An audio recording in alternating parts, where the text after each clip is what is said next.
This week's vlog question comes from a wife who says, after I learned of my husband's infidelity, I began your 9-step study called True Betrayal. I found it helpful and started to get some hope back until my husband would not cooperate with the full disclosure exercise that you advocate for in step 2.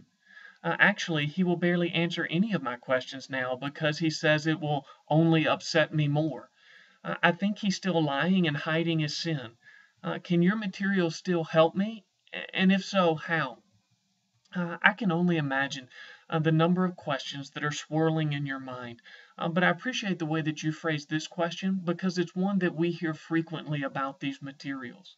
I would begin by saying your husband is wrong for thinking that he can protect you from the truth.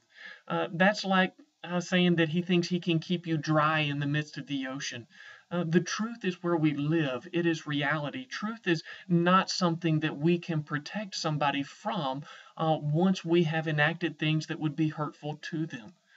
But let's talk about how the step work material can be used in light of your situation.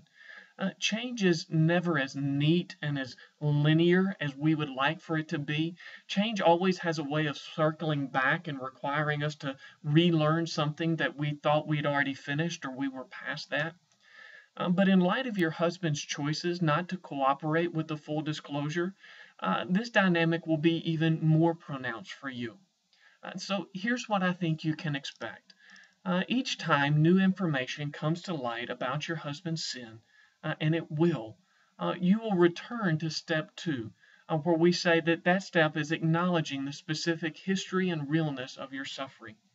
Now, this does not mean that you will have lost all progress that has been made. But the pain that you feel at that moment will feel like a setback. Now, each time new information comes to light, you'll work through step 2 and the subsequent steps again. Again, you will have to acknowledge the specific history and realness of that new information that came to light. As that information impacts you, you'll, step 3, have to understand the impact of that suffering as you know more of what's happened. In step 4, you'll battle with the lies that of your suffering story afresh and all the ways that Satan wants to bring things to your mind that would just be destructive to you. Again, you'll, step 5, mourn the wrongness of your suffering in fresh ways that you think, do I really have to mourn that this is this wrong again? In step 6, you'll strive to replace the lies of your suffering story with the truth of the gospel. Again, step 7, you'll be identifying the goals that can combat the impact of your suffering. And in step 8, you'll be persevering in the identity that your relationship with God gives you and trying to lean on that more than the identity that your relationship with your husband gives you. Now, having to take that journey multiple times with each new piece of information, that constant sense of bracing for when new information is going to pop up and battling against the bitterness that comes from feeling unprotected, that struggle is hard. Honestly, it's harder than if your husband would just be cooperative with the full disclosure exercise.